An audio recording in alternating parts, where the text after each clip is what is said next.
perkataan jalur gemilang itu dia ringkas, mudah, padat, dan dia ada satu propaganda value yang tinggi, patriotismenya. Betul.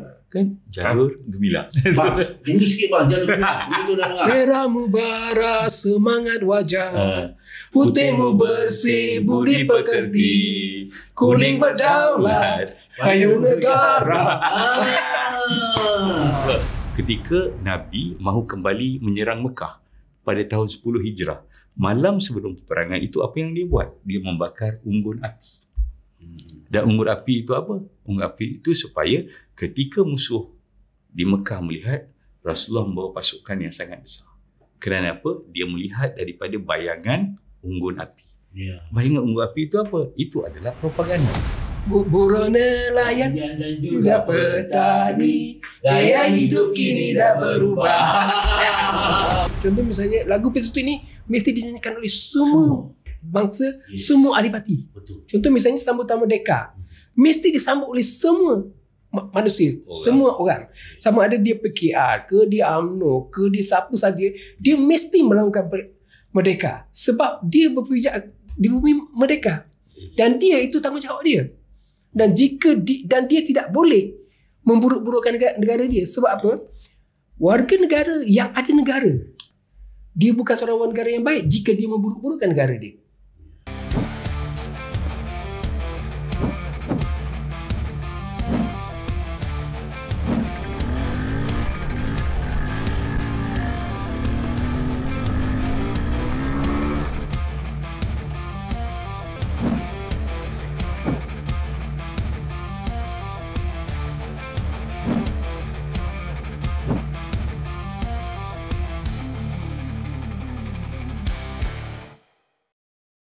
Bismillahirrahmanirrahim. Assalamualaikum warahmatullahi wabarakatuh. Apa khabar tuan-tuan dan puan-puan, para penonton di Surawani? Apa khabar para penonton Tanah Berdaulat TV? Tuan-tuan dan puan-puan, malam ini kita membawa satu topik yang sangat istimewa. Topik yang jarang disentuh tetapi ia dekat di hati kita. Lebih kurang. Kita tak spesifik bos. Lebih kurang propaganda dalam lagu-lagu patriotik. Untuk itu tuan-tuan dan perempuan, kita membawa dua tokoh yang tidak asing lagi. Ramai yang dah kenal, tak perlu diperkenalkan. Tetapi untuk orang kata sebagai mukadimahnya, saya membawa Datuk Budiman Zodi, seorang penganalisa media dan pakar propaganda, istilah dia. Nanti kita tanya Datuk Budiman akan explain pasal diri dia. Dan of course kita membawa legend kita, Saudara Syed Indra Syed Omar, ataupun short form dia SISO, siapa tak tahu. Pelantun suara tetamu senja. Ada banyak lagi dalam album Kupratasa, dan yang paling istimewa, mungkin ramai yang tak tahu di sebalik lagu-lagu besar di negara kita, Kerana Malaysia, Jalur Gemilang dan sebagainya, inilah insan yang mengisi bar dalam muzik, atau dalam erti kata lain, insan yang bertanggungjawab menghasilkan lirik untuk lagu-lagu yang hebat itu. Untuk tidak membuang masa, kita pergi kepada Datuk Budiman kita. Amboi tu. Kawan. Syed, Alhamdulillah. Dia malam-malam yang sunyi ni kita kena semangat sikit. Datuk Budiman bukan asing dengan saya. Kami sama-sama dulu basis sebuah Petronas. Kita kursus di Terengganu. Kita kursus di Terengganu. Datuk Budiman ni daripada awal lagi bos. Dah menunjukkan ciri-ciri kepimpinan dia. Baru jadi masuk kursus dia jadi penghulu dah. Memang dahsyat. 20 tahun kemudian bila beliau menjadi calon pilihan raya menang, saya tak terkejut lah. Dia punya kualiti kepimpinan tu awal-awal lagi. Tak tahulah daripada jalan 6 kot. Tok, sebagai mukadimah je tu. Siapakah Budiman Zodi? Silakan. Alhamdulillah, saya sekarang ni masih lagi sebagai aktivis politik. Tetapi banyak masa saya mengajar komunikasi politik, propaganda. Alhamdulillah, kebetulan saya dah habis PhD saya dalam bidang ini, dan saya mengajar di Medan, di Jakarta, juga beberapa universiti tempatan. Luar biasa. Dan sebenarnya bersekali dengan itu, ini antara buku-buku yang bakal diterjemah dalam bahasa Korea sebenarnya, dan juga bahasa Indonesia. Dan insyaAllah saya akan ke Frankfurt, Pesta Buku. Bila tu? Ingat, terdekat. Dan kemudian buku-buku ini akan diperhalusi untuk dipasarkan di Korea. Maknanya Datuk first degree dalam Saya first degree saya dalam marketing. marketing. Kemudian master saya dalam corporate communication. Corporate. Dan kemudian saya terus dalam sains politik mengkhusus pada bidang propaganda. Yes, bercakap pasal propaganda tu. Satu, orang duk dengar propaganda ni benda jahat. Ramai orang kata benda propaganda ni benda jahat. Betul. So, kita membawa orang yang tepat hari ni mempunyai PhD mengkaji bidang propaganda. Yeah. So, mungkin ramai yang dah tahu apa itu propaganda, Yeah. tapi mungkin orang ada yang keliru tentang propaganda. Apa itu propaganda tu? Silakan. Setuju. Sebenarnya propaganda ini bukanlah perkataan baru. Okay. Semenjak daripada tahun 1622 apabila pertembungan antara di gereja antara Protestan dan juga Katolik, mereka melubuhkan satu jawatan kuasa pendakwahan, The Propagate Committee. Jadi dalam The Propagate Committee ini asasnya dia mendakwahkan apabila ada pertembungan apabila satu pasukan gereja itu diserang.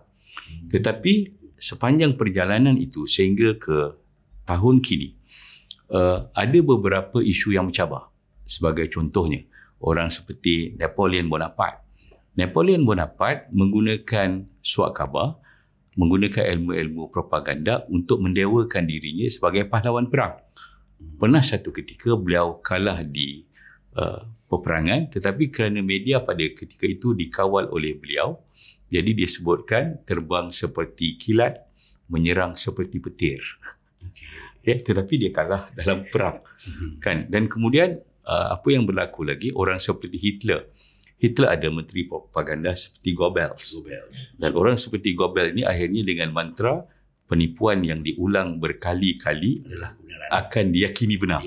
Akan diyakini besar, kan? Jadi itulah sebenarnya yang berlaku. Dan pada hari ini ada 3 perkataan mengikut kajian saya, dia rosak kerana pelakunya. 1, propaganda. Kau jangan kawan makcik ujung tu. Kuat propa. Mina propa. Mina propa. Kiah propa. Kiah propa. Lepas tu perkataan macam retorik. Kau jangan dengar sangat. Dia bercakap tu retorik aja. Padahal maksud asal retorik itu adalah seni berbahasa untuk mendapat kesan yang paling sempurna. Oh, itu positif lah. Dia very positif. Dan yang ketiga, perkataan politik. Kau jangan kahwin dengan politik. Besok laki kau balik pukul 3 pagi. Jadi maknanya perkataan-perkataan ini sudah jadi rosak. Ya, Dan berdasarkan kajian saya, propaganda ini dijalankan dengan 3 objektif utama. 1, mempertingkatkan imej diri. Yang kedua, menyerang musuh. Yang ketiga, mengelirukan awam. Dan jangan kita ingat dalam fakta ini, dalam Islam tidak ada propaganda. Ketika Nabi mahu kembali menyerang Mekah pada tahun 10 Hijrah, malam sebelum peperangan itu apa yang dia buat? Dia membakar unggun api. Dan unggun api itu apa? Unggun api itu supaya ketika musuh di Mekah melihat Rasulullah membawa pasukan yang sangat besar. Kerana apa? Dia melihat daripada bayangan unggun api. Ya. Bayangan unggun api itu apa? Itu adalah propaganda.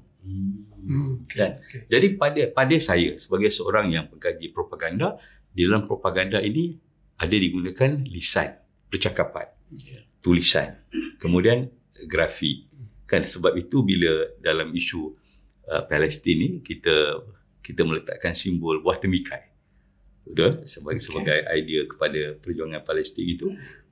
Jadi bila melihat saja temikai, orang sudah tahu, oh ini sebenarnya membawa isu-isu hal-hal berkaitan dengan Palestin. Jadi sebenarnya untuk saya yang mengkaji propaganda, terutama dalam konteks hari ini kan, kita berbincang pasal propaganda lagu. Dan pada saya, propaganda dulu baru seninya. Sebab setiap lagu yang dihasilkan itu ada sebabnya. Sebab itu kalau tengok pada tahun 1792, catatan saya, lagu National Anthem, lagu Perancis, La Marseillaise, itu lagu perjuangan mereka. Melawan siapa? Melawan tirani-tirani mereka ketika di Perancis pada ketika itu. Dan kalau kita tengok dalam Perang Dunia yang pertama, apabila kerajaan Amerika Syarikat, dia mahu memujuk anak-anak muda supaya masuk ke dalam sebagai tentera perang, dia sebutkan lagu itu sebagai Over There. Dia. Tetapi apakah sebenarnya yang kuatnya dalam lagu-lagu propaganda ini? Nombor 1, lirik. Liriknya pendek. Yang kemudian melodinya. Kemudian ada mesejnya. Dan kemudian ada penyampaiannya.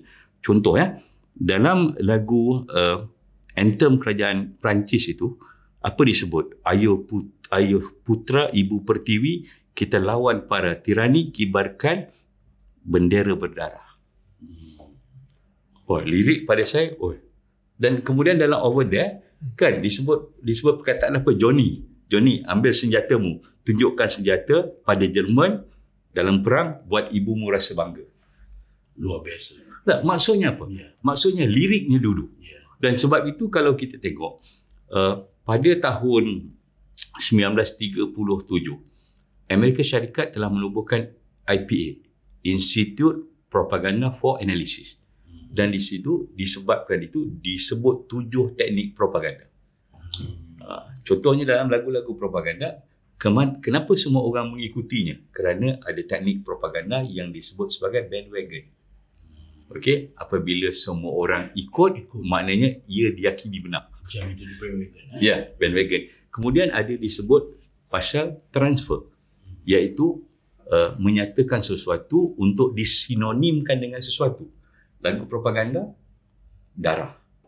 Kemudian bendera. Kemudian tanah air. Kemudian tanah. So lirik-lirik ini sangat sinonim. Cuma ramai yang saya tertarik kadang-kadang sekarang ini lagu-lagu propaganda pada ketika itu, contoh lagu Bella Ciao.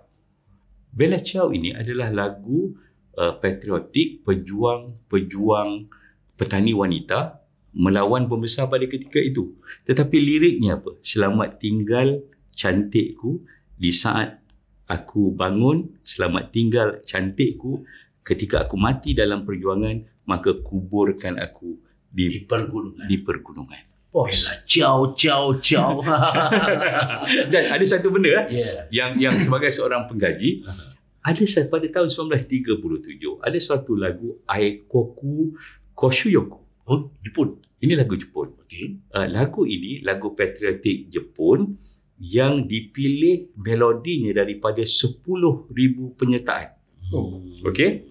Dan liriknya Yukio Morikawa, saya tulis ini, kan ditulis juga daripada lebih kurang dalam 9,000 lirik. Akhirnya apa yang berlaku? Pada tahun 1972, P. Ramlee telah menyadur lagu ini dalam filem Doremi. Yang kami 3 sahabat, nasib timbul tenggelam, susah hanya sekejap, senang pun tak lama. Dan Miyo Tokainu tu? Ya, ini adalah Miyo Tokainu Surakete. Itu lagu semangat dia. dah lagu semangat. Dan pada tahun itu berlaku ketika mana? 53 tahun yang dulu. Maksudnya saya nak sebutkan betapa kuatnya elemen lagu propaganda. Cuma pada ketika itu kita boleh mengawal kerana media terhad. Tetapi pada hari ini kerana media, tetapi apa yang seronoknya, satu, liriknya dia mudah, ringkas, kemudian melodinya dan emosi penyampainya. Dan akhirnya, saya masih ingat, saya budak politik, ketika pilihan raya Kecil Ijo, pertembungan antara sengit kebertembungan antara Patiben, Cikgu Patiben dengan Tan Sri Khalid Ibrahim. Dan kerana lagu propaganda itu sangat terhad, jadi dua-dua pasukan PKR dan UMNO, dia menyanyikan lagu propaganda yang sama. Jadi apa lagunya? Kan, inilah barisan. Dan menang arwah Tan Sri. Arwah Tan Sri menang. Patiben. Okey. Yang saya nak sebutkan angle, dia pun nyanyi lagu inilah barisan kita. Kita pun nyanyi lagu inilah. Nasib baik tak nyanyi lagu Miyo Tokainu. Baik, kita kembali kepada tuan siswa kita, Abang Syed Indra kita, bang. Nama yang sangat besar. Tapi saya boleh consider abang seorang yang sangat low profile. Orang hanya mengenali abang karya-karya abang. Orang hanya mengenali nama SISO. Tapi jarang orang tahu, kecuali dia orang aja membaca lah siapa SISO ataupun siswa sebenarnya. All yours bang, silakan. Terima kasih. Selamat malam semua. Nama saya Indra Syed Umar tu saya singkatkan menjadi S. I. Indra S. Umar, jadi SISO. Okey. Abang mana bang? Saya orang Pahang. Kuantan Pahang. Oh, Kuantan. Okey. Jadi saya seorang penulis lirik yang berkecimpung daripada tahun 85 sampai sekarang masih lagi menulis. Jumlahnya melebihi pada 800 lah. 800 lah. Dan saya di waktu yang sama juga saya adalah karyawan seni dekat Universiti Sains Islam Malaysia. Tapi saya lebih orang kenali sebagai penulis lirik lagu-lagu patriotik. Iaitu lagu Kerana Malaysia, Jalur Gemilang, Cemerlang Gemilang Terbilang, Bangkit Bersama, Satu Malaysia, Satu Jiwa, dan banyak lagi lah yang berdaftar dan tidak berdaftar. Jadi itu bidang saya lah. Maknanya bila penulisan patriotik bidang saya. Kemudian satu lagi saya juga menulis lagu-lagu untuk korporat. Lagu-lagu corporate craft saya buat lagu dan lirik. Kemudian lagu Tahun Melawat Melaka yang Serentak Melaka tu. Jika datang ke negeri Melaka. Itu saya buat lirik. Dan banyak lagu yang saya buat lirik lah. Jadi apa yang di sini adalah buat lirik patriotik ni sebenarnya satu benda yang tidak boleh fikir sangat tentang duit. Kerana kita perlu fikir tentang kejujuran. Apa yang kita tulis tu mestilah benda yang jujur. Benda yang jujur untuk kita supaya nanti lagu itu tidak nampak condong kepada satu-satu parti. Sebab dia macam ni. Contoh misalnya lagu patriotik ni mesti dinyanyikan oleh semua bangsa, semua ahli parti. Contoh misalnya sambutan merdeka. Mesti disambut oleh semua manusia, semua orang. Sama ada dia PKR ke, dia UMNO ke, dia siapa saja, dia mesti melakukan merdeka. Sebab dia berpijak di bumi merdeka. Dan dia itu tanggungjawab dia. Dan dia tidak boleh memburuk-burukkan negara dia. Sebab apa? Warga negara yang ada negara. Dia bukan seorang warga negara yang baik jika dia memburuk-burukkan negara dia. Seorang warga yang berbahasa, dia tidak boleh memburukkan bahasa dia. Kalau dia buruk maknanya dia tidak, orang yang tidak ada bahasa. Jadi kita ni bila kita menulis lirik patriotik tentang negara ni, kita kena jujur mana kita nak buat. Sebab saya pernah agak bercanggah pendapat bila saya buat lirik tentang TYT Melaka, Tuan Ali Rustan. Saya buat lirik itu, saya nak potretkan Ali Rustan yang dulu dan sekarang. Kenapa dia perlu jadi seorang TYT waktu dia dah jadi TYT. Jadi ada percanggahan pendapat lah, orang nak gunakan ayat lain. Bukan saya nak gunakan ayat tuan, saya tak nak gunakan ayat tun. Tapi ada orang nak kata boleh ayat tun. Saya kata kalau nak pakai ayat tun, jangan gunakan nama saya. Jangan gunakan nama saya. Pakailah. Tapi jangan gunakan nama saya. Sebab saya kata saya tak nak orang merasakan saya mengampu tun. Jadi kalau tuan ni itu nama itu dia. Saya tak nak itu. Saya tak nak itu jilat tu. Kalau kita recall balik bang, agak-agaknya lirik pertama lagu berunsur patriotik yang abang buat tu lagu apa? Yang saya buat ialah Kerana Malaysia. Kerana Malaysia, lagu tema Hari Kebangsaan. Itu lagu first. Yang first saya buat. Okey, abang terkenal dengan lirik-lirik lagu cinta. Okey, terkenal. Siapa di hatimu lah yang saya boleh ingat lah. Yang famous apa bang? Sorry bang, saya tak dapat nak recall. Siapa di hatimu. Kemudian apa tu? Rindu Merindu. Okey. Boleh juga. Boleh. Harum Subur di Hati. Harum Subur di Hati. Itu antaranya lah. Transition daripada lagu cinta ke Kerana Malaysia ni, macam mana segalanya bermula? Okey, dia macam ni. Arwah Pak Angah masa tu, dia telah diarahkan oleh menteri waktu tu untuk membuat lagu tentang Kerana Malaysia. Lagu tema kemerdekaan Indonesia. Tapi dalam proses itu, macam tadi 1000 lebih lirik kan. Kalau Malaysia 12 kali tukar lirik. Asalnya abang orang lain buat? Tak, saya buat. Draft ni 12 kali tukar. Kerana nak disesuaikan dengan melodi atau apa? Melodi yang tidak rasa sesuai pada itu, dan juga saya kena tukar lirik baru kepada melodi baru. Tapi ada satu reason bila dia buat tu, saya tanya Pak Angah, kenapa banyak kali tukar reason? Pak Angah beritahu, dia kata arwah menteri pada waktu itu beritahu Pak Angah, dia kata, kalau aku tak boleh nyanyi, macam mana Mahathir nak nyanyi? Itu. Jadi maknanya tujuan dia ialah lagu itu dia nak semua orang nyanyi, daripada Agong sampailah kepada anak orang asli. Dia dream. Jadi saya kena cari lirik yang mudah difaham, mudah disebut, dan juga Pak Amir kena cari melodi yang sangat catchy dan mudah diingat. Di situ proses dia. Jalur gemilang paling mudah. Nanti kita cerita pasal kita akan rehat dulu, tuan. Sebelum itu, sebagai Abang Siso ni juga seorang penyanyi. Mungkin Jen baru bunyi, keranamu yang mana satu keranamu. Silakan abang, bagi satu line sikit. Mana? Keranamu Buruh nelayan dan juga petani, gaya hidup kini dah berubah. Okey, kita akan kembali selepas ini.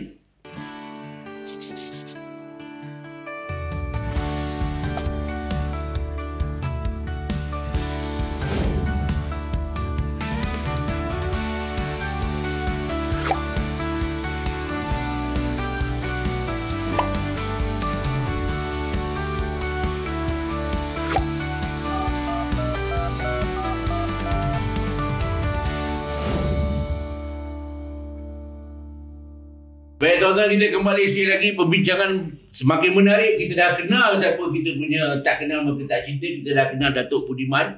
Kita dah kenal Abang Siso kita. Baik, saya pergi ke soalan yang lebih mendalam ini tu. Tok, soalan pertama. Apa yang boleh menguatkan sesebuah lagu berunsur patriotik ni? Okey, saya melihat elemen propaganda yang kuat. Okey. Pertama sudah tentulah lirik. Okey. So lirik itu mestilah ringkas, catchy dan mudah. Okey. Kan? Dia tak ada beli absurd punya ke? Tak ada. Very direct. Very direct. Kan macam abang punya lirik, keranamu Malaysia. Dan bermula dengan buruh, nelayan, juga petani. Kan? Itu yang pertama. Yang kedua, ada emosi yang kolektif yang dirasai oleh our target. Contoh abang nak rasakan lagu itu berbentuk yang sangat menggembirakan. Bila rakyat menyanyikan, ada kolektif, Malaysia is our ownership. Yes. Betul lah? Maknanya yang kedua itu ada emosi kolektif. Kemudian ada simbol. Dalam lagu Keranamu Malaysia tu apa simbolnya? Proton. Kan? It's a ownership. Simbol proton dia kaitkan dengan patriotisme. Nampak Dan kemudian pula nada itu catchy. Pada saya bukan nak ada kajian tentang muzik ini secara formal, tapi saya rasa prinsip lagu yang semua lagu adalah sedap dengan syarat dia didengar berulang-ulang kali. Macam global lah, propaganda juga lah. Propaganda kan?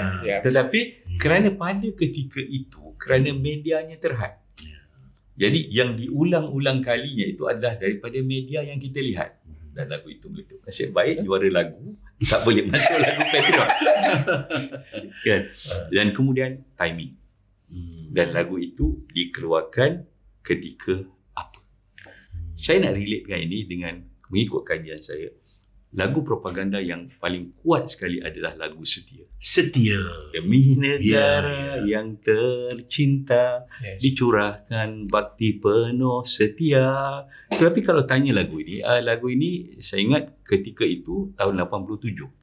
Apa peristiwa besar yang berlaku pada tahun 87? Ada tim A UMNO, ada tim B. Kemudian pemecatan Tun Saleh Abbas.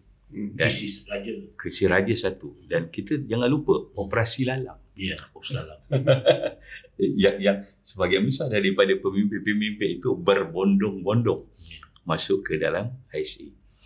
Difahamkan lagu ini Tok Mat Bulat lah, Tok Muhammad Ramai minta Datuk Ahmad Dasila pada ketika itu. Dia KP bang, KP ATM. Ahmad Dasila pada ketika itu pengarah muzik Dan pada ketika itu ini ada sedikit kontroversi lirik. Ada version berkata bahawa Tok Mat sendiri yang menulis. Ada satu version Kak Chah, saya sendiri berjumpa dengan beliau. Saya tanya, dia kata betul satu ketika itu beliau bertugas di RTM. Tok Mat sebutkan panggil dan beliau minta mencipta lirik itu. Kan?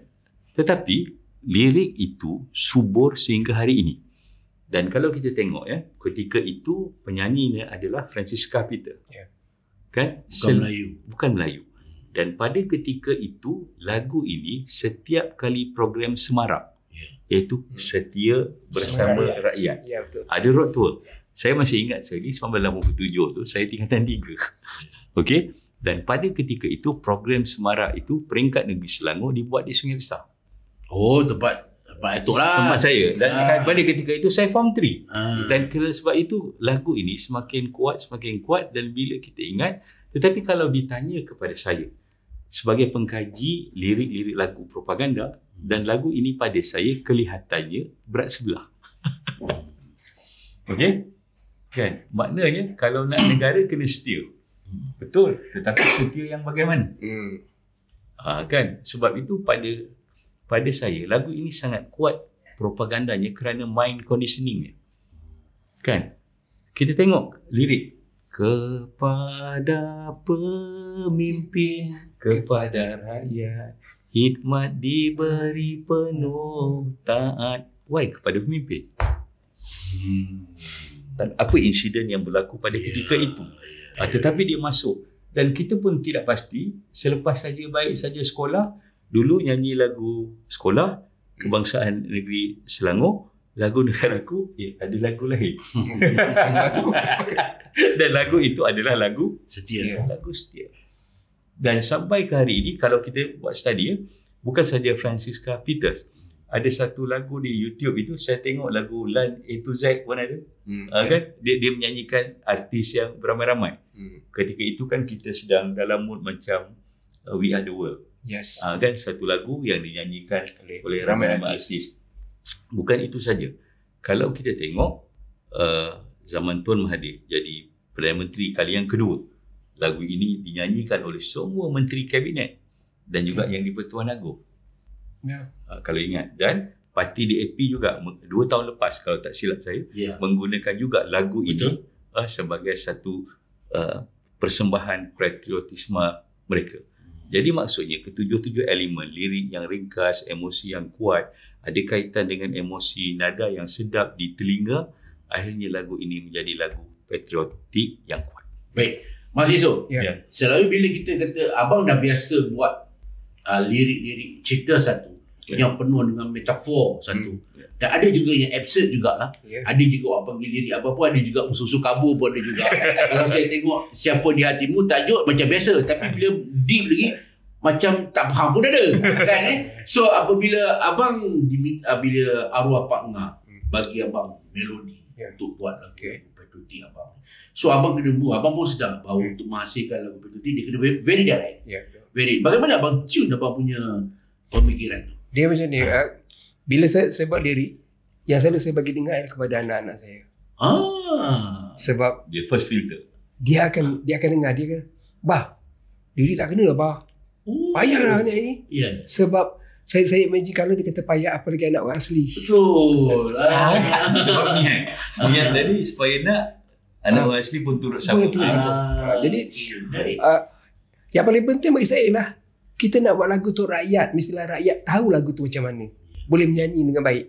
Kita bukan buat lagu tu untuk Datuk Budiman. Tak boleh. Datuk Budiman ada bahasa dia, ada jenis lagu yang dia dengar. Tapi untuk rakyat, maknanya anak orang asli, anak Cina, anak India, anak apa bangsa, mesti bila nyanyi lagu tu dia boleh hafal perkataan yang ada dalam lirik tu, dia tahu perkataan itu. Dan kemudian gaya nyanyinya mestilah mudah. Jangan burung nelayan. Tak, jangan. Ada orang tak kerti. Sebab nanti lagu tu akan suara macam Syafina tak ada. Sebab nanti lagu tu akan digunakan dalam perhimpunan tertentu. Dan bukan one off. Bukan one off. Jadi bagaimana budak-budak tu nak menyanyi kalau cara nyanyi tu budak-budak tu tak boleh ikut. Ada lingu asli pula. Kalau perkataan tu dia orang tak faham. Kemudian linking antara line apa ni, byline tu tak kuat, tak boleh. Sebab dia mesti bertali. Ada cliffhanger dia apa semua kan. Di situ yang saya fikirkan. Jadi bila saya fikirkan benda itu, saya kadang-kadang saya tak boleh gunakan sisu sangat. Kalau sisu dia macam ini. Betul. Lukas Ribu ini tu sisu. Itu saya nak tanya tu. Itu sisu. Tapi kalau lagu patriotik, saya kena pergi kepada sisu muda. Anak sisu. Sisu dia tak.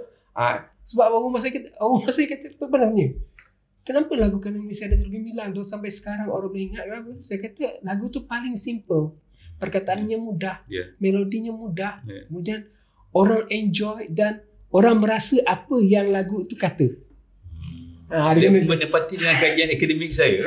Jadi saya nak sentuh satu lagu yang lagu rasmi bendera kita tu Jalur Gemilang. Satu tu ini satu task yang sangat hebat.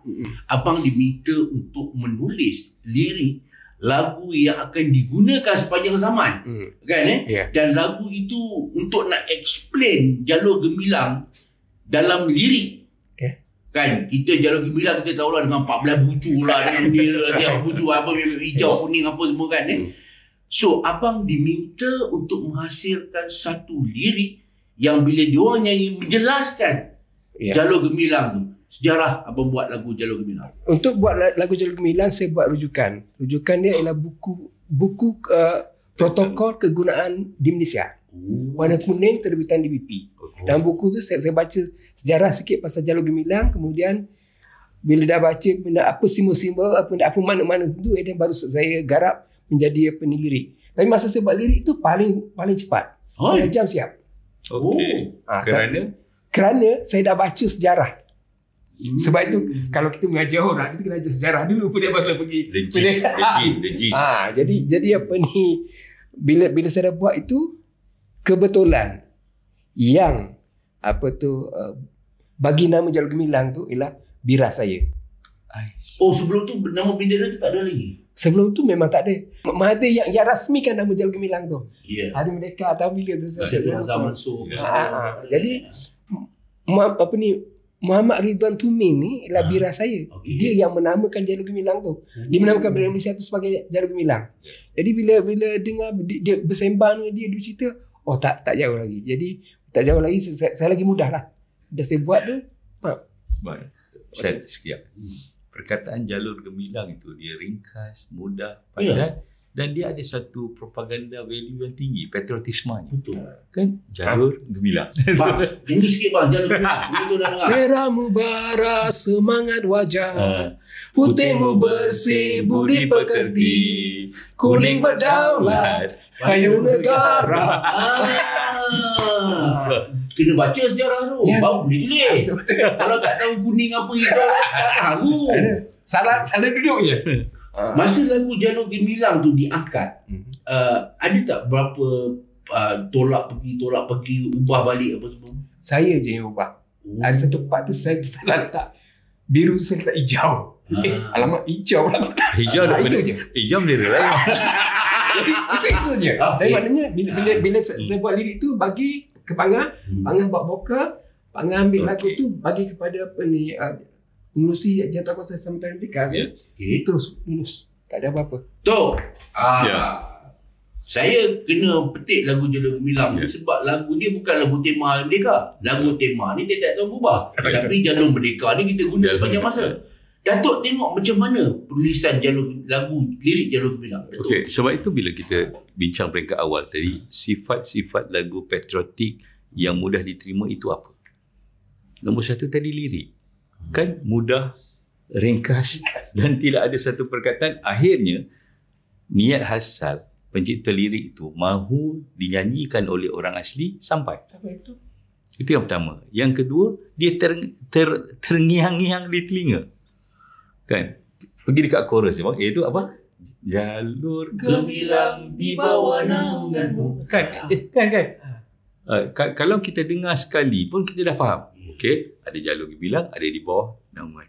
Dan mesti ada sesuatu insiden kita nak relatekan terhadap lagu tersebut. Kalau abang ingat tu lagu Merdeka tahun bila?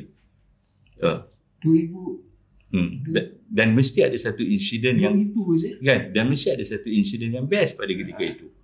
Kan, contoh kerajaan sudah mula kembali stabil, kemudian rakyat merasakan bahawa apa yang kerajaan buat itu memberikan manfaat kepadanya. Jadi engagement itu sangat penting. Sebab itu yang saya sebutkan tadi ialah pemilihan perkataan itu mesti relevan. Ada simbol. Simbolnya apa? Jalur Gemilang. Dan sampai ke hari ini orang dekat kalau nak bercakap pasal Jalur Gemilang, dia bercakap pasal bendera. Kemudian engagement, transfer simbol. Dalam propaganda disebut sebagai transfer simbol. Mengaitkan warna dengan nilai. Ya, betul. Kuningnya lain, birunya lain, putihnya lain. Boleh terselit hijau. Sebab zaman itu hijaunya dua kejayaan yang besar. Pertama ialah Datuk Azhar keliling masuk. Gunung Everest. Mana bila kita tengok pendiri itu, dia keliling dunia. Benda Jalur Gemilang tu dah pun mencapai puncak dunia. Benda keliling dunia. Itu maksudnya kita dah percaya bendera tu macam mana kalau kita sebut, kita tengok bendera Malaysia. Itu bendera Malaysia. Malaysia ada kat situ. Tak ada dia Malaysia bendera. Kalau India bendera Malaysia bendera. Itu maksudnya orang tengok bendera tu, orang nampak Malaysia, orang nampak Malaysia, orang tengok bendera tu. Itu saya nak jadikan macam itu. Supaya nanti orang tengok Imuda, orang tengok Pimpinan tu. Orang tengok Pimpinan tu, orang tengok Imuda. Contoh macam tu. Dia ada branding. Ada branding dia. Positioning. Sebab nanti ada peristiwa besar yang berlaku pada waktu itu. Dan kita harus berterima kasih kepada Malaysia. Dengan keamanan yang ada, kita boleh study dengan baik, boleh jadi doktor, boleh ini, kemudian boleh cari makan, kemudian boleh beli kereta yang murah. Benda macam itulah maksudnya. Sebelum kita bertirat, satu lagu PTT Abang yang bagi abang sangat-sangat memberi kesan pada dia abang. Saya suka Jalur Gemilang. Dia mudah. Dan Pangah pernah cakap, masa saya pernah tolak untuk buat kali ke-12, saya pernah tolak untuk buat lirik tu. Saya dah rasa tak boleh lah. Tak boleh buat kan. Abang rasa berat, stres. Terlalu banyak kerenah tu. Tukar ni. Siapa yang suruh tukar? Yang dia kan. Saya kata, Mi, ambil. Dah 12 kali drum Saya kata, Mi, kau cari orang yang buat lah. Yang masuk cakap. Kenapa? Dia kata, lagu ni aku percaya. Dia kata, lepas negaraku, lagu ni akan keluar. Dia akan jadi satu lagu yang cukup mahal pada 20 tahun akan datang. Cakap. Kau selesaikan. Cakap. Saya dengar tu, kau yakin? Aku yakin. Cakap. Yang buat lagu yakin. Okey. Saya ambil balik lirik yang pertama. Saya ubah balik, saya bagi kat dia. Terus, lulus. Tu, sebelum kita bertirat, Datuk bercakap pasal propaganda. Datuk juga satu ayat Datuk sebut tadi, Datuk bukan pekaji muzik lah, bukan orang ahli dalam muzik.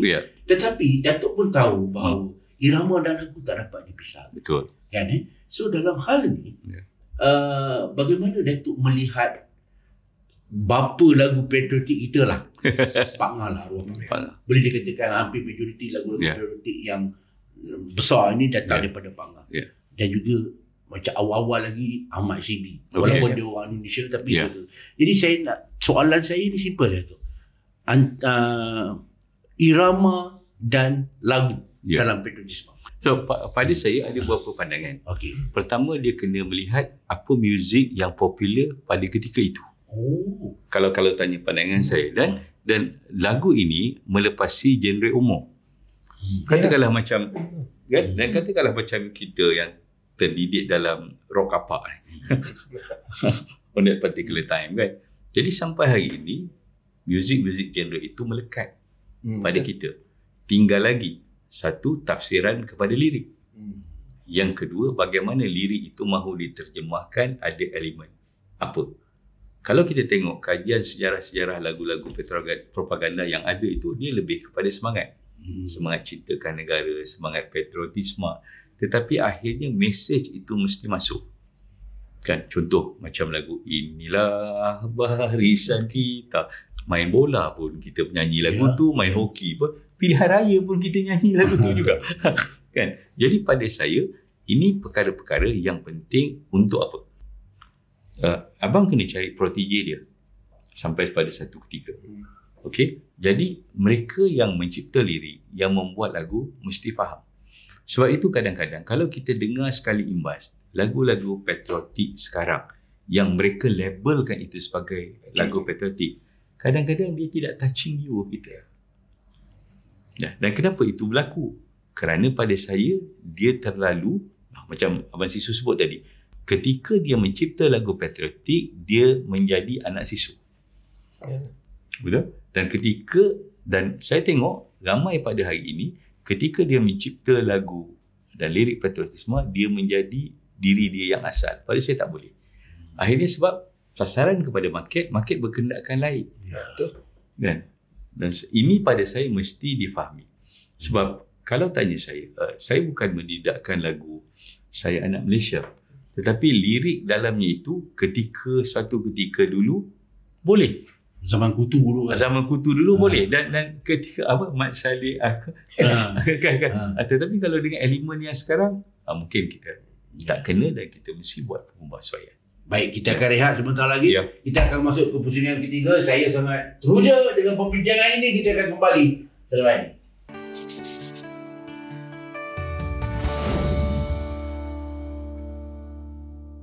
Baik, kita kembali sekali lagi. Of course, ada lagu, ada irama. Tapi tak kurang pentingnya pelantunnya atau mereka yang menyanyikan lagu itu.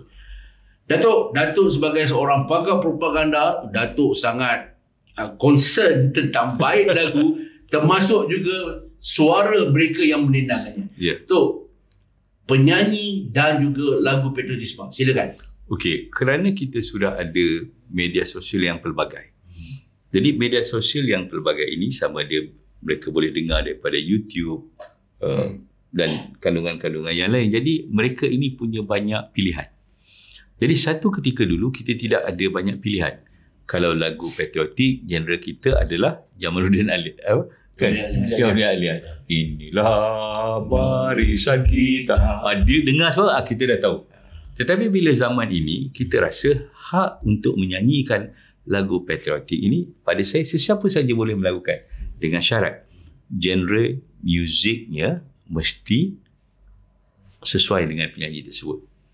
Sebagai contohnya, negara seberang kita, dia pernah ada dangdut is the music of my country. Kan? Jadi itu lagu-lagu yang beat dangdut rancak tetapi liriknya dia menceritakan sebagai irama dangdut itu sendiri. Jadi kalau tanya saya, kita ada siapa? Katakanlah kita ada Roy, kan? Yang selalu dulu masa membesar dengan lagu-lagu lantunan, lagu-lagu patriotik. Mungkin ada setengah-setengah lagu yang abang tulis mungkin tak sesuai untuk dia lantunkan kerana suaranya. Begitu juga kalau kita tengok daripada segi dia ada kaitan dengan latar peristiwa. Kan, kalau budak-budak muda sekarang mungkin dia minat lagu patriotik itu yang berbentuk hip hop. Dan hip hop pula baik liriknya pendek-pendek dan laju. Kan? Jadi macam abang pula saya melihat kalau blend dengan Pak Ngah itu dia choir dan irama Malaysia. Kan? Jadi ada tetapi akhirnya lirik dan maksudnya sampai. Itu pada saya yang penting. Kita ambil contoh lagu tanggal 31 orang ingat itu Sudirman, tetapi lagu asalnya itu dibuat oleh Ahmad Sibi, seorang penyanyi daripada Medan yang akhirnya ke Malaysia, dan dikatakan lagu itu ditulis sebagai mengingatkan kemerdekaan Malaya pada ketika itu, sebab lagu itu tanggal 31 bulan 8 57. Tetapi kalau kita lihat lagu itu dengan lagu yang dinyanyikan oleh Sudirman, rentak sudah berbeza. Dan kalau ketika itu apa yang disebut sebagai lagu itu sebagai klasik retro, orang mengistilahkan lagu itu kerana ada elemen trumpetnya, kemudian ada bunyi macam bunyi trombon kan pada ketika itu. Dan katakanlah kita bayangkan daripada 1957 itu lagu itu sampailah kepada tahun 82 apabila album Abadi, Sudirman saya ingat lagi cover tu dia pakai macam baju askar kan, lagu Abadi kan, dan lagu ini dan Ahmad Sibi bukan orang kecil pada ketika itu. Kalau kita tengok lagu-lagunya, lagu apa, ini cincin berlarutan kan di jarimu ku lekatkan, dia popular. Tetapi apabila diletak kepada Sudirman pada zaman Sudirman kan, jadi dia jadi lain. Dia selalu kan bila kata nyanyi lagu patriotik ni dia kena ada suara yang very bass kan. Tapi kita juga tengok macam mana Sudirman tidak. Begitu juga lagu Warisan Warisan. Bahtera Merdeka apa ke satu lagu patriotik juga betul. Kan, tapi dengan suara yang lunak kan. Cuma dalam lagu tanggal 31 tu ada lirik yang diubah. Oh. Kan daripada bangsaku merdeka kepada negaraku merdeka. Maknanya ada kadang-kadang ada lirik itu yang dah tak sesuai untuk zaman. itu. Contoh zaman Kutu, saya anak kan. Jadi liriknya itu Bahtera Merdeka juga. Ya. Tanah semenanjung. Tapi bila Aisyah nyanyi dia domba sikit. Tanah Malaysia. Macam itulah lebih kurang. Dia boleh. Pada saya asalkan maudu asalnya ialah dia lekat dekat telinga, lirik itu memberi rangsangan emosi. Tu. Kita tadi dalam setengah jam tadi kita nak bercerita lagu patriotik ni untuk negara. Tapi kita pun tengok dalam Malaysia ni banyak juga lagu-lagu patriotik propaganda untuk satu-satu isu atau satu-satu perkara. Contoh, gunakanlah bahasa kebangsaan kan. Itu dalam dari segi tu macam mana tu? Dia akan ada kaitan dengan insiden. Kalau kita tengok apabila rukun negara itu diperkenalkan. Kita tahu rukun negara ini diperkenalkan hasil daripada peristiwa berdarah 13 Mei 1969. Peristiwa berdarah ini berlaku kerana pada ketika itu ada ketidakadilan sosial daripada segi ekonomi dan juga daripada segi politik. Dan pada ketika itu lagu Hari Kebangsaan itu ditukar. Muhibah, muhibah. Maknanya lagu ini mesti ada kaitan dengan insiden, sesuatu peristiwa. Tetapi ada juga kalau kita tengok cuba kita kaji setiap parti politik. Kan dia ada lagu partinya. Dan kalau macam bersatu, bersetia, berkhidmat dalam UMNO kan, bersatu kita jadi dia masuk ini bau UMNO. Dan sama ada kita suka atau tidak suka, bahawa lirik lagu ini melekat. Orang ampas pun boleh dengar orang UMNO lah ni. Dalam PAS pun begitu kan, bersatulah wahai kaum kan. Jadi kita tengok benda-benda ini mesti ada lirik lagu, dan kita tidak boleh nafikan bahawa lirik-lirik lagu memang akan ada kaitan dengan organisasi. Okey, dalam contoh lagu yang selalu orang Melayu dengar ni, apa tu, anak kecil main api pula, macam mana tafsiran dia? Itu adalah lagu patriotik juga. Betul. Tetapi kalau dia mengingatkan tentang apa?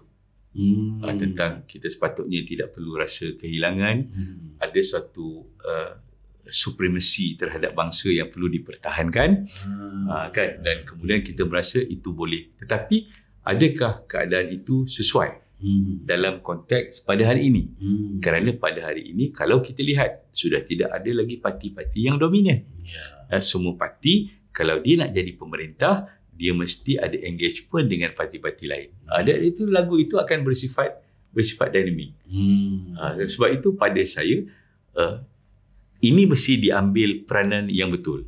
Sebab lagu UMNO dulu kan, lirik yang diubah, kita rumpun Melayu. Dulu perkataan rumpun tu kita tidak, selepas kemasukan teman-teman daripada Sabah, jadi kita perkenalkan itu kita rumpun Melayu. Jadi dinamik lah. Dinamik. Bang, ini kita jarang tahu ni. Proses merakamkan lagu patriotik. Adakah dia sama macam proses merakamkan lagu layang-layang terputus tali dia ke apa kan? Kita nak tahu juga ni bang. Silakan bang. Dia kalau kita target untuk lagu tu misalnya dinyanyikan ramai-ramai. Choir lah. Choir. Kita tidak boleh cari artis popular solo. Sebab artis popular solo ni biasanya dia orang ni dah ada style dia sendiri. Jadi untuk kita gabungkan 3 orang untuk menjadi satu style memang susah. Jadi biasanya kita akan panggil backup vocal. Choir, kumpulan choir ataupun kumpulan backup vocal. Itu lebih mudah. Jadi kita masuk aja beberapa track supaya nampak lebih besar.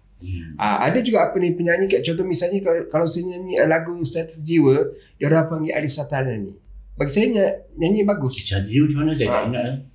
Cuma kalau lagu itu untuk macam itu, targetnya ialah untuk orang-orang macam umur 28 ke bawah.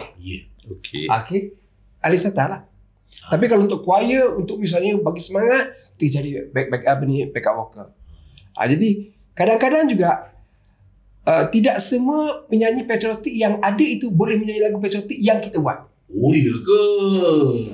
Contoh misalnya satu lagu yang saya rasa itu lagu patriotik yang sangat besar, yang jarang kita lagu Dalam Iklim Tropika, Wujud ribuan pulau. Nusantara. Yang penuh dengan keindah. Agak-agak siapa yang menyanyi lagu tu? Malaysia je lah. Yes. Jadi dia ada dah. Orang lain mungkin tak boleh. Betul lah. Dan muzik yang dia pakai joget. Itu sebab buat joget dia boleh pergi ke apa ni patriotik, tapi bagaimana bentuk arrangementnya. Ada semua dia. So coba sekejap sebab itu kalau kita saya study lagu Setia sangat dalam ketika 7 tahun lepas, ketika Zainal Abidin kan bersama-sama dengan tim untuk menyanyikan lagu Setia ni balik, arrangement itu dah jadi berubah. Tapi fokus chorus masih lagi Francis Capitas. Tetapi bila Zainal masuk, dia jadi berbeza. Mungkin itu boleh relate dengan apa yang abang cuba nak sampaikan tadi. Zainal ada muzik dia sendiri. Yes, right. Contoh misalnya kita nak panggil Siti nyanyi, Siti ada muzik dia sendiri, Dayang ada muzik dia sendiri. Muzik dia sendiri. Jadi kalau misalnya lagu Setia dia nyanyikan oleh Dayang, dia mungkin berbeza muzik dia, tak sama macam Francis Capitas ni. Tak sama macam Setia ni. Sebab dia ada muzik dia sendiri. So penyanyi yang popular ni, dia sudah muzik, gaya nyanyi tu, penampilan tu dia dah package. Jadi kita pun tak nak Dayang nyanyi dalam muzik Siti, tak nak. Dan Siti pun kita tak nak dia nyanyi dalam muzik Dayang, tak nak. Okay, so, kalau itu agaknya arwah Sulaiman, kenapa dia kepandaian dia menyanyikan itu bukan dengan genre dia? Sebab dia ni bila kita nyanyi lagu orang, yang paling penting ialah bagaimana kita nak menjadikan lagu orang tu lagu kita. I see. Boleh. Contoh misalnya lagu apa ni, puji dan syukur pada lagu roh. Kalau saya mungkin puji dan syukur pada Ilahi. Saya mungkin macam itu. Dia yang tu puji dan syukur pada Ilahi. Dia mungkin kalau Zainal pula puji ya. Dia maknanya style dia sendiri. Tapi untuk mengelak daripada pertembungan, kalau misalnya macam saya kata, saya ambil 3 penyanyi popular menyanyi lagu kanun Malaysia, tapi dia bilang kan nak sekata kan memang susah. Jadi baik lebih kau vokal. Abang lebih prefer lagu-lagu, kalau tanya pendapat abang, lagu-lagu patriotik ni lebih sesuai dinyanyikan individu atau berkumpulan atau berkoyak? Saya suka berkumpulan. Yes. Dia berkumpulan ni dia lain tau. Kalau dia ada beberapa layer suara. Tu. Bila kita gabungkan kita punya memang belum naik. Ataupun kerana lagu patriotik ini adalah lagu acara. Mungkin lagu event. Jadi bila dia lagu event, kalau kita mengeksklusifkan kepada individu, dia akan jadi lain. Kan? Jadi tetapi kalau dia menjadi lagu event, dia boleh mungkin nyanyi di perhimpunan sekolah, perhimpunan kampung mungkin, tetapi supaya akhirnya salah satu elemen dalam lagu patriotik ini adalah rasa ownership. Ya, sebenarnya kalau lagu patriotik, kalau lagu patriotik yang boleh dalam berbagai tu, dia lagi mudah sebenarnya. Contoh misalnya lagu Setia dah. Puji dan syukur pada Ilahi, anugerahnya tiada terhingga. Dia kalau dengar piano saja dia menyanyi. Kita dengar full rasa. Tapi kalau dia choir nyanyi, muzik dia lain lah. Tak boleh piano saja.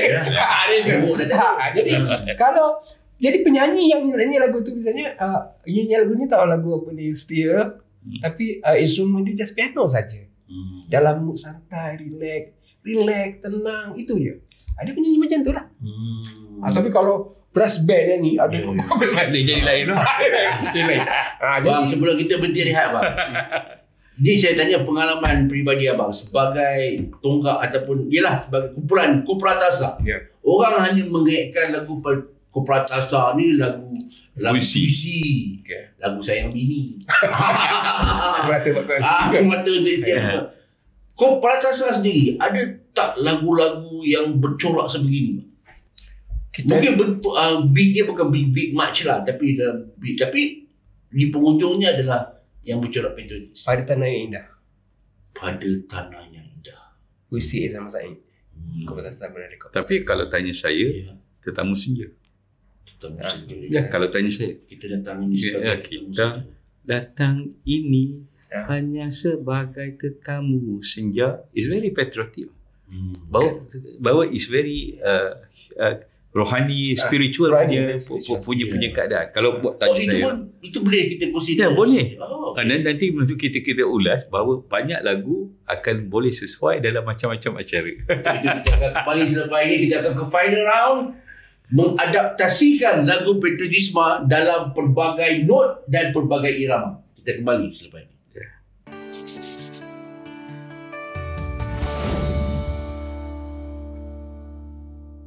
Dan kita kembali ke final round. Kita dah hampir 1 jam kita bercakap. Kalau nak cerita pasal ni rasanya sampai esok pun tak habis. Tapi tak apa. Ini satu pembukaan mukadimah yang sangat menarik. Mungkin akan datang lagi, boleh datang lagi studio untuk berkongsi pengalaman. Okey bang, ini kita bercakap pasal lagu tadi lah sebelum kita berehat tadi. Dia lagu Patriotisme ni ada pelbagai bentuk, pelbagai cara, pelbagai bentuk nyanyian, irama dan sebagainya. Tadi Datuk Budiman ada mengatakan tetamu senja pun boleh kita ibaratkan sebagai satu yang bercorak Patriotisme selain pada tanah yang indah tadi. Mungkin ramai tertanya-tanya macam mana lagu Tetamu Senja. Tuan-tuan, saya bawa penyanyi dia. Bang, belanja sikit bang Tetamu Senja. Kita datang ini hanya sebagai tetamu senja. Bila cukup detik, kembali kita kepadanya. Kita datang ini kosong tangan, kosong dada. Bila pulang nanti, bawa dosa, bawa pahala. Tok, boleh patriotik tu? Boleh. Apa yang kenapa Datuk tafsirkan dia sebagai patriotik? Satu elemen sebenarnya apa lirik itu berkisar tentang apa? Bahawa ketika dalam hidup ni perjuangan itu dalam berjuang tidak boleh ada apa-apa. Kan sebab akhirnya ketika kita pulang tu ada 2 benda. Dalam sajak itu dibuat dosa kan? Bawa dosa, bawa pahala. Dia tergantung kepada kita melihat perspektif itu. Contoh macam lagu Sesat di Kuala Lumpur. Kena Datuk Budiman. Datuk Budiman ni dia jet for all trip. Tok, sesat di Kuala Lumpur. Bagilah belanja sikit. Tak. Nanti dah kena beli tiket. Siapa? 2-3 line tu dia berikut tu. Tak. Macam mana tak orang confuse lah. Kan dia sesat di Kuala Lumpur. Dosa pahala bercampur kan? Tapi kita perlu hidup. Kita perlu terus hidup. Kita kumpulkan semua mak-mak rembit. Okey? Dan kita sebutkan datang Kuala Lumpur tak ada apa-apa bawah zaman Basmini kita bos. Jadi ini kita punya level perjuangan. Itu sebab pada saya lagu ini memang mainkan peranan yang sangat penting dalam apa juga occasion, apa juga event. Sebab itu dalam pengkajian saya saya meletakkan Sudirman ini pada saya seronok. Mungkin dia Sudirman, Budiman dia lain bang. kan. Tapi belakang tu man kan. Macam contoh lagu Warisan. Okey. So di sini lahirnya sebuah cinta. Nampak kan? Kemudian dalam lagu Warisan ni, lagu ini tahun lagu 82 sama dalam album Abadi tadi. Dan saya tengok beberapa catatan sejarah yang saya tengok ini adalah zaman Syekh Harun Syed Idris. Syekh Harun Syed Idris antara orang yang menulis lirik. Dan lagu ini kalau kita tengok dekat YouTube, dekat TikTok, kita tengok cukup ramai yang menyanyikan itu dalam beberapa event dan occasion. Saya sebutkan mengikut kajian saya pada tahun 80 lagu ini dia memang betul-betul menyemai semangat idealism, semangat cintakan tanah air, menimbulkan emosi takut kalau kita terbuang tak diterima, andai aku disingkirkan tapi hati rela berjuang. Kan? Tetapi itu berlaku. Tetapi apa yang berlaku pada tahun 2000? Lagu ini dijadikan antara lagu ketika program-program BTN. Oh ya? Yes. Okay. Ini antara lagu. Lebih tahu. Kan? Kerana apa? Ada propaganda setia kepada kerajaan, tetapi ada propaganda halus bahawa tanah itu ditransfer teknikkan sebagai bangsa. Kan? Dan kalau kita tengok tahun 2010 NGO Melayu pada ketika itu, ketika kempen-kempen mereka melawan apa yang disebut sebagai liberalism apa benda semua, dia menyanyikan lagu ini sebagai alat untuk pertahankan raja, bangsa dan tanah air. Dan apa emosi yang dimain pada ketika itu? Menakutkan. Kita akan kehilangan. Itu antara emosi-emosi dalam lagu ini. Tetapi yang saya nak seronok juga, kalau pada tahun 2018, pada ketika itu, pilihan raya pada ketika itu, dan kita melihat bagaimana Tun Mahathir menggunakan elemen lagu sebagai sebahagian daripada video klipnya. Walaupun lagu itu sebenarnya lagu yang tidak patriotik. Lagu Salam Terakhir. Lagu Sudirman. Kan ada Tun sedang duduk, kemudian ada dua kanak-kanak kecil, terus mendakap dia, dan terus korep. Salam akhir, salam yang teristimewa. Dan akhirnya, kan dia menumbangkan kerajaan. Abang, selalu bila kita kata lagu-lagu begini, dia sesuai untuk lagu-lagu yang berbentuk macam folk song lah. Dalam negara kita ni, kalau bercakap pasal folk song ni, Kembara lah. Kembara, Kompratasa, penyanyi-penyanyi puisi ni, dia orang lebih dilihat dekat.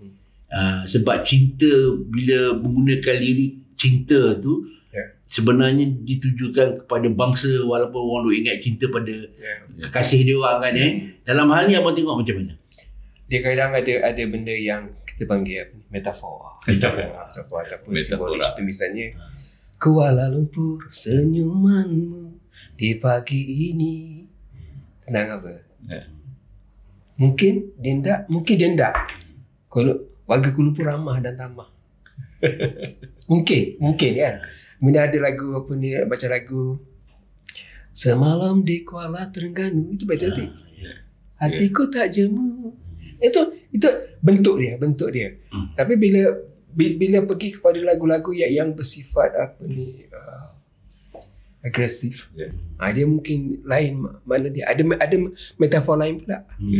Ada metafor lain. Ada juga lagu-lagu yang bersifat patriotik tapi mengatakan sesuatu terhadap peristiwa besar yang pernah berlaku di negara. Contoh misalnya tragedi di utara. Puisi Kusman Awang, Kompetasa pernah nyanyikan. Yang berlaku di Mali. Itu pun boleh katakan patriotik juga. Sebab apa? Dia berkatakan sesuatu yang dia rasa tidak sesuai untuk norma-norma kemanusiaan.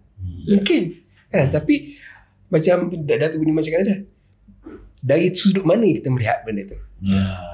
Kalau kita melihat dari sudut negatif, patriotik, alam apalah lagu ni, mana ada Malaysia sekarang pakai proton, itu negatif. Tapi kalau kita tengok sejarah yang tercipta daripada proton, itu lain. Negara Malaysia pernah membuat kereta proton. Contoh macam tu, kita melihat. Dan bila kita sebut nyanyian pula ni, nyanyian lagu patriotik ni sebenarnya sangat susah. Susahnya kan kita nak jujur dalam penyampaian. Kejujuran tu sangat susah. Jujur kerana kita nak jaga style kita. Kita nak jaga style kita sesuai tak dengan melodinya, sesuai tak dengan music arrangementnya, sesuai tak dengan liriknya. Style kita tak sesuai, kita nak ubah style kita kan. Empan tak sesuai ni. Empan ni memang tak kena suara kita tak boleh buang. Jadi kita kena ikut style ni. Jadi bila kita nak ikut tu, kejujuran tu. Saya nak kongsi satu benda lah. Bila sebut sisu, orang akan kaitkan dengan arwah Pak Ngah. Arwah Pak Ngah orang kaitkan dengan sisu. Mungkin abang boleh share sikit pengalaman buat lagu-lagu patriotik dengan arwah Pak Ngah ni. Pak Ngah ni orang yang sangat-sangat mempercayai saya. Mempercayai bakat saya dan mempercayai apa yang saya buat. Dia tidak pernah minta pun bagaimana nak buat lirik tu. Cuma dia bagi clue. Dia bagi clue untuk line-line tertentu. Kita panggil hook. Line ni macam keranamu, dia kata keranamu, keranamu, itu ya. Kalau kemudian kalau dia bagi itu je, maknanya dia bagi guide. Kita maintain itu, kemudian kita cari ayat lain yang sesuai. Nanti kita dia akan beritahu yang ni ramai-ramai, yang ni solo, yang ni ramai-ramai. Jadi kita dah tahu dah. Maknanya bila kita buat, kita dapat imagine. Ramai-ramai sambut solo. Solo ini boleh sambut ramai-ramai. Jadi kita kena imagine bagaimana lagu tu bila terhasil. Itu Pak Ngah style. Dan dia tak pernah minta. Pak Ngah saya ni dia penyanyi. Saya pernah minta tolong dengan dia tanpa dia tanya berapa kau nak bayar aku. Dia pernah minta tolong saya, siswa tolong buat lirik tu, dan saya tak pernah tanya dia berapa kau nak bayar aku. Jadi kita percaya saling percaya, dan dia kalau saya minta tolong dia akan jadi susah hati sebab dia tak betul-betul tolong tu susah. Sebab apa? Perkataan tolong. Dia banyak benda lain dia nak buat, tapi tiba-tiba saya datang, kau tolong buat muzik aku ni. Dan dia pula jenis Pak Ngah, dia tidak boleh buat muzik yang paling simple, tak boleh. Dia kena buat betul-betul muzik tu sepenuh hati. Ada satu lagu tu dia pernah buat untuk saya 4 jam. Saya kata, dah 4 jam kau buat ni, kau buat simple cukup, tak boleh so aku tak boleh buat benda yang simple, aku kena buat benda yang bagus, saya cakap. Jadi harapan kau besar, cakap, kalau kau buat yang simple macam mana. Jadi bila saya buat lirik untuk dia, saya tak boleh buat lirik mudah. So apa, harapan dia besar. Dan lagu tu pun besar. Bila harapan dia besar, saya kena cari sesuatu yang boleh memberi dia puas hati. Kerana dia nanti nak present, ini dia lagu yang aku buat. Betul tu. Lagu tu, wow dahsyatnya. Macam tu. Abang punya lagu pula kena present kat PM lah, kan Tori lah, apa semua kan. Gitu. Jadi kadang-kadang harapan yang besar itu buat kita sulit untuk menulis. Tekanan. Tapi insya-Allah biasanya saya akan dalam waktu yang tenang. Contoh misalnya lepas subuh kan, zam idea datangan, mengadap laptop. Buat. Kadang-kadang tu kalau saya tengah drive, melodi dah ada kan, tiba-tiba datang, lirik datang kan. Saya suruh masa tulis, atas tisu ke apa tulis. Balik rumah barulah saya tu susun balik. Dia maknanya akaun kena bagi 2 tu. Alamak. Sebab ada tukang tulis. Anak pun tukang dengar. Bang, selalu Pak Ngah dia bagi guide macam mana? Dia bagi suara nana-nana ke, dia bagi piano ke, dia bagi apa? Dia bagi nana-nana dengan suku kata. Suku kata tu mesti tepat. Contoh misalnya 2, 4, 4, 6, 5, 3, 2. Dia bagi macam tu. Dia sama macam Esatan. Okey, Esatan melodi guide dia melalui line. Pak Ngah melodi guide dia melalui piano dan juga vokal. Vokal dia buat sendiri. Lebih mudah dia bagi suku kata siap-siap kan? Jadi kita akan tulis berdasarkan daripada jumlah suku kata. Kemudian kita itu pula timbul ialah rasa tu. Bila kita dah tulis kan, kita dah baca. Oleh kerana saya ni penyanyi, jadi saya tahu macam mana nak nyanyi lirik yang saya tulis. Jadi bila saya nyanyi, alamak tak sedap. Okey bang, cuba sikit.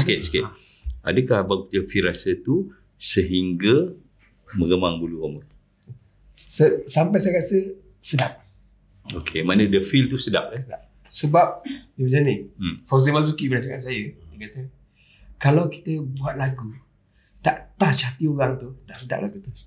Antara karya abang dengan kita tak tahu punya lagu ni, lagu abang dengan Pak Ngah, apa dia? Dengan Pak Ngah dengan Pak Ngah lagu tema lagu rasmi Jabatan Pertanian Malaysia. Okey, itu kita tak tahu kan. Lagu rasmi Wilayah Persekutuan. Lagu rasmi wilayah. Okey. Saya sebenarnya jadi saya nak ingat 3 wilayah. Kemudian banyak lagi. Kerana Malaysia, Jalur Gemilang. Sikit. Apa lagu yang abang buat yang abang rasa tak top tiba-tiba top, seperti yang abang rasa top tiba-tiba tak top? Okey. Dia antaranya lah Siapa Di Hatimu. Ramai. Itu dijangka top ke dijangka tak top? Saya bila saya dengar tu, saya kata biasa-biasa saja. Bila dah rekod, meletup. Contoh ada perempuan siap buat. Tak boleh. Bila dah sebut, tak boleh. Silakan Pak. Siapa merebut seri cinta, indah waktu buka jendela, di keheningan pagi indah. Cerita dia simple. Perempuan kita nak pick up, kalau kita selalu bagi dia bunga ros, tiap pagi, dia akan rasa cinta tak kita? Okey. Siapa sejambak bawang merah? Maksud dia, siapa sejambak bawang merah? Rupanya Datuk Muniman dia bagi. Bagus dapat. Jadi Kemana lama-lama hilang janji dan sumpah setia. Kemana hilang seraut harum kasturi. Lain macam. Bang, di luar kotak cerita patriotik ni, diri abang yang bagi abang paling power lah. saya suka Jalur Gemilang. Okay, selain daripada lagu yang cerita pada manusia lah contohnya. Pada manusia. Macam lagu-lagu budaya, lagu-lagu sebelak balada apa ni. Yang saya suka Zapin Melayu Leste Indonesia. Okey. Putri Impian Indonesia Nasar. Nasar Indonesia. Itu lirik saya. Lagu Pangah. Tapi cangkuk Melayu tu kan. Cangkuk Melayu. Kemudian di Malaysia, Siapa di Hatimu, Luka Seribu Rindu. Fotograf. Fotograf. Api dah menjadi barang. Kemudian Harum Subuh di Hati BPR. Itu lagu kita bang. Teng.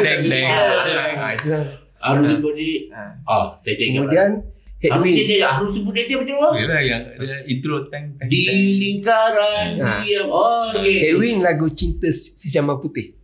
Sendiri terbang. Itu antara lah. Kemudian lagu yang paling saya suka dan paling rumit buat ialah lagu Kurit Kundi Siti Nurhaliza. Siti Nurhaliza. Betul. Sebab dia banyak cengkok genre muzik banyak. Muzik rakyat Kelantan ada, Minang ada. Betul. Banyak. Sabah, Sarawak semua ada. Yang itu paling susah sebab apa? Dia nak pakai kurit kundi tu sebab ramai orang sebut ialah korek kundi. Sebenarnya dia kurit kundi. Sini buah. Jadi kalau korek dia lain mana dia? Kurit pula. Kurit. Ramai orang sebut Kurit. Kurit. Buah kurit. Lepas tu macam Indonesia model. Dia Kalau macam tu punya rumit macam mana abang buat? Tapi itulah Pak Mat dah bagi suku kata senang lah Tapi masyuk pun okey lah. Kulit juga lah maksudnya. Kita dah masuk ke dah 1 jam lebih ni. Tu di atas saya ni ada buku lah, Seni Propaganda. Tu macam mana nak dapatkan dan apa cerita dalam buku ni? Okey, majoriti daripada cerita ini adalah asas propaganda. Saya boleh sebutkan ini antara buku dalam bahasa Melayu yang menjadi rujukan untuk pelajar-pelajar universiti, untuk mereka yang mendalami ilmu propaganda. Okey. Cuma dalam round yang terakhir ini di media sosial ada, di Shopee, toko buku Budiman pun ada. Toko buku Budiman di Shopee di Shopee. So ada buku ni Ada. Seni Propaganda. Buku surat tu? Ini dalam 300 lebih. Okey. Dan buku ini boleh didapatkan, dan buku ini yang bakal diterjemahkan dalam bahasa Korea dan Indonesia. Kan. Jadi saya buat ini atas ada banyak insiden kecintaan saya kepada ilmu propaganda, satu. Yang kedua, mungkin ada orang salah tafsir macam saya sebut tadi kan. Propaganda tu jahat ke? Saya menjawabnya tidak semestinya jahat. Cuma dalam perkembangan pada hari ini tentang lagu propaganda ini dan adanya AI. Okey. Dan saya merasakan permainan propaganda ni akan semakin licik tetapi kehilangan seni. Kerana mengapa saya sebutkan begitu? Kerana pada saya propaganda ini sebaiknya dibuat tanpa disedari. Dan the subliminal message akan masuk jika propaganda itu menggunakan elemen populis dan hiburan. Jadi hari ini bila kita sebutkan tentang perkara ni sebab anak murid propaganda kita ramai kan. Jadi kita mengharapkan sekarang ni ramai di kalangan mereka yang merujuk kepada AI dengan menggunakan prompt-prompt yang tertentu. Dan hari ini bukan lagi menjadi satu rahsia bahawa suara kita boleh diciplak, rupa kita boleh diubah suai. Jadi pada saya dalam permainan propaganda terutama ketika musim pilihan raya, elemen lagu ini akan menjadi satu perkara yang sangat berkesan. Tu saya nak tanya satu soalan. Saya tak kisahlah sensitif ke tak. Okey. Kalau Datuk tengok personaliti tanah air, tak kira lah bidang seni ke, bidang politik ke apa ke, yang Datuk tengok sangat kuat propagandanya. Yang macam kita sebut tadi, propaganda bukan bermaksud jahat. Kan? Tapi sangat kuat elemen propaganda dia. Bolehkah Datuk? Kalau dalam hiburan kalau dalam hiburan saya fikir M. Nasir. Dan kerana apa? Dalam dia mencipta konsert, kan setiap tahun berapa kali konsert? Oh, ni rasanya banyak tu Pak Dong. Kan? Cipta satu, cipta dua, cipta tiga. Bukan maknanya itu silap. Tidak. Tetapi bagaimana dia membina budaya pengaruh antara dia dan juga peminatnya. Kalau politician? Kalau politician ramai. Kalau ditanya ke PMX ini antara orang yang mahir dalam bidang ini. Propaganda. Itu sebab dalam pandangan kita dia ada pasukan menteri. Tetapi kerana elemen kefahaman beliau terhadap ilmu propaganda ini tinggi, kelihatannya rakan-rakan pasukan agak ketinggalan. Kalau tanya saya lah, sebab apa saya melihat, wow, selain daripada kemahiran komunikasinya, oratornya, etosnya yang dibina semenjak daripada zaman belia dan mahasiswa, memudahkan beliau untuk menyelesaikan banyak cabaran. Kalau pemimpin dunia tu yang buat propaganda. Kalau kita tanya rujukan, boleh kata nakal dan jahat, cuba kita lihat Hitler. Kan, bagaimana satu orang yang kecil daripada parti itu bukan milik dia, akhirnya menjadi milik dia. Right? Akhirnya menjadi bangsa untuk melawan satu bangsa yang Yahudi itu kan, dia saja. Kan, tapi akhirnya dia tewaslah dalam perang dunia. Tetapi kita melihat kebangkitannya, dan dalam propaganda dia mesti ada buku-buku rujukannya. Dan ketika Hitler dipenjarakan selama 2 tahun, dia menulis Mein Kampf. Inilah perjuanganku. Jadi itu menjadi dasar perjuangannya. Okey, kita pergi soalan terakhir pada Abang Siso.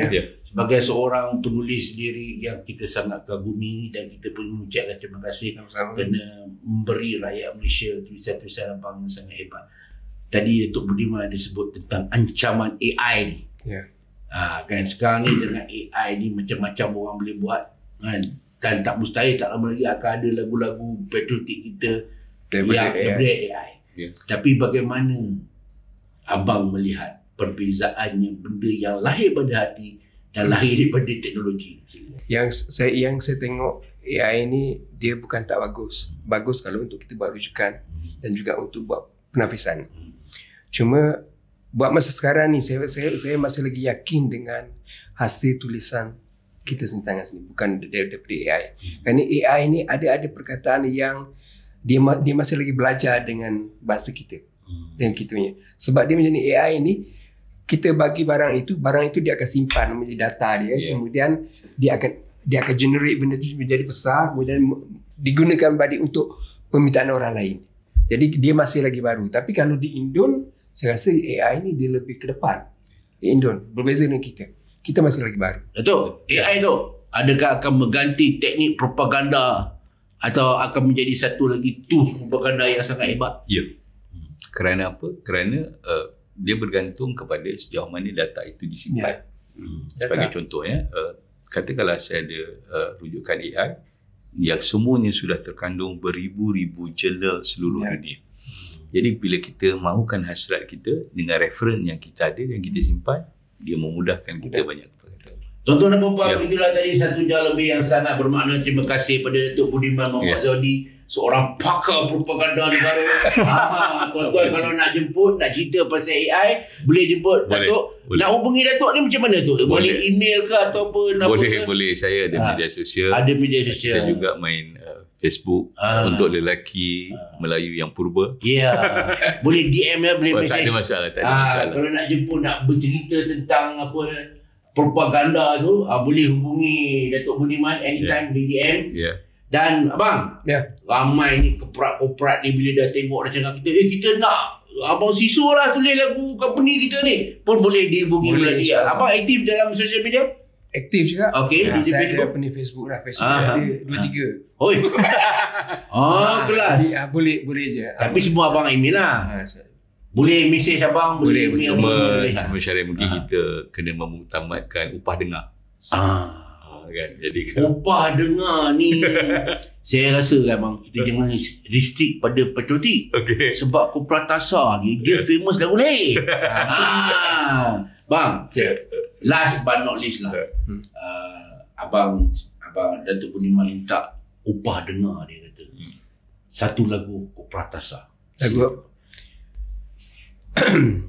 telah ku siapkan satu daerah paling sunyi Dalam hati ini untuk kau isi sebagai istri, untuk kau penuhi dengan kemuliaan seorang wanita, untuk kau beri arti dengan kelembutan, untuk kau hargai dengan Kasih Kasih sayang. sayang. Mana paling boleh? penting mesti ada kasih sayang. Tetamu sudah upah dengar. Hey. Bang. Datuk Budiman ni pun dia suka ni. Oh, dia kalau raya ada lagu dia. Oh, dia dengar orang BPR semua macam ni. Kami pada lagu ni. Tu. Ya. Propaganda tu satu. Dia lagu-lagu ni banyak sebenarnya. Yang paling dekat di hati Datuk. Pada yang dekat di hati suatu masa. Silakan. Kan? Bagaimanakah ku mula Wah. dan dapatkah kata-kata yang bisa untuk diabadikan. Cukup bos. Beli tiket. Tu, lupa. Tu ada apa laman puisi ke apa tu? Ya, Itu apa tu? Saya membangunkan kebun puisi. Kebun puisi. Kebun puisi ini satu tempat manifestasi alam dan manusia. Okey. Ada masa kita stres, kita jiwa kacau. So kita datang ke kebun, rehat di kebun, ada kafe yang kita buka Sabtu Ahad, dan setiap pagi, setiap minggu sastrawan negara dengan kerjasama Dewan Bahasa akan bersarapan di kebun puisi. Oh, so public boleh datang? Ya, Sabtu Ahad. Sabtu Ahad. Pukul berapa sampai pukul? Biasanya program bersama sastrawan negara Siti Zainun akan berada di kebun puisi Sabtu ini. Okey. Dan kemudian banyak sastrawan-sastrawan negara yang lain daripada atas Anwar Ridwan dan sebagainya. Jadi boleh datang, boleh menikmati suasana kebun, dan sebenarnya untuk lelaki dewasa yang jiwa kacau, itu tempat yang sebaiknya. Di mana tu lokasi tu? Kampung Batu 5, Bangi Lama. Kampung Batu 5 Bangi Lama. Ya. Setiap Sabtu dan Ahad Ya, akan datanglah breakfast. ya. Sampai buka sampai apa tu? 8 pagi, 6 petang. 8 pagi 6 petang. Kalau nak jumpa orang sastra hebat-hebat ke apa boleh Tak, datang. dia macam ni. Ada stage. Kalau tuan-tuan rasa tuan-tuan tak ada tempat untuk baca sajak, bacalah. Bacalah. Open, terbuka. Terbuka. Ada sambil open mic. kena mi goreng apa tu, Boleh. bacalah saja. Oh, sekian tuan-tuan dan puan sekalian, satu perbincangan yang sangat menarik. Sekian, wabillahi taufiq wa hidayah. Wassalamualaikum warahmatullahi wabarakatuh. Bye-bye. Selamat.